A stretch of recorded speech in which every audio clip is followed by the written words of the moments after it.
विधानसभेच्या भर अधिवेशनामध्ये माढ्याचे आमदार अभिजित पाटील यांनी मावा गुटख्यातील हप्तेखोर अधिकाऱ्यांची नावे सांगून टाकली आहेत। त्यामुळे अशा हप्तेखोर अधिकाऱ्यांवर कारवाई होणार का?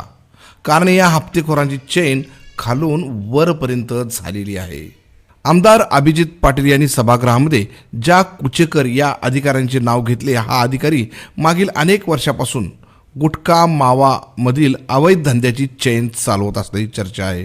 त्यांची सोलापूर जिल्ह्यातून बदली झाली होती तरीही ते हप्ते वसुलीसाठी ॲक्टिव्ह होते।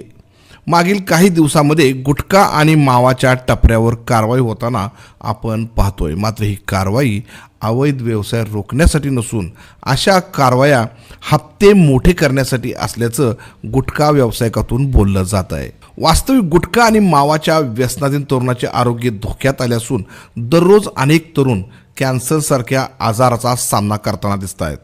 त्यामुळे तरुणाईच्या आरोग्याशी खेळणाऱ्या हप्तेखोर अधिकाऱ्यांवर कारवाई होण्यासाठी आमदार अभिजित पाटील यांनी हा प्रश्न विधानसभेच्या अधिवेशनात मांडला आहे।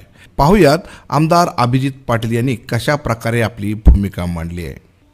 प्रशांत कुचेकर नावाचा अधिकारी आहे, जो हा महाराष्ट्रातला सगळा गुटखा चालवतो, तुमचा अधिकारी आहे, जो महाराष्ट्रात सगळ्याकडनं हप्ते घेतो।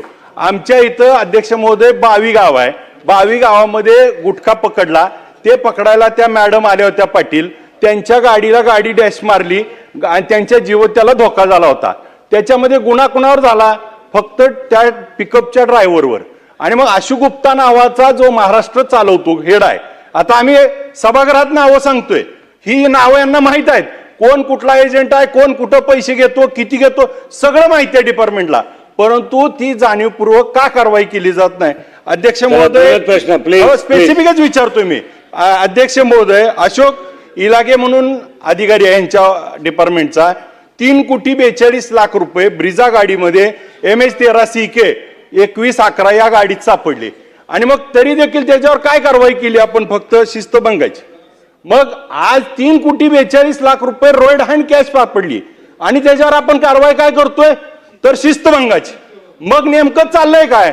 मग तुकाराम मुंडे साहेब आल्यावर मी त्यांना जाऊन स्पेसिफिक ही नावं दिली, माहिती दिली, कारवाई का झाली नाही?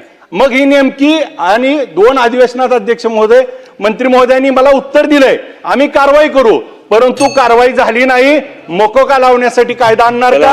या अधिकाऱ्यांवरती कारवाई होणार का? आणि ह्याचे मुख्य सूत्रधार जे चालवतात त्यांचे वरती गुन्हे दाखल होणार का? ड्रायव्हरवर गुन्हा दाखल होऊन चालणार नाही, ह्याच्या मागचे नेमके मूळ सूत्रधार त्यांच्यावर गुन्हा दाखल होणार का?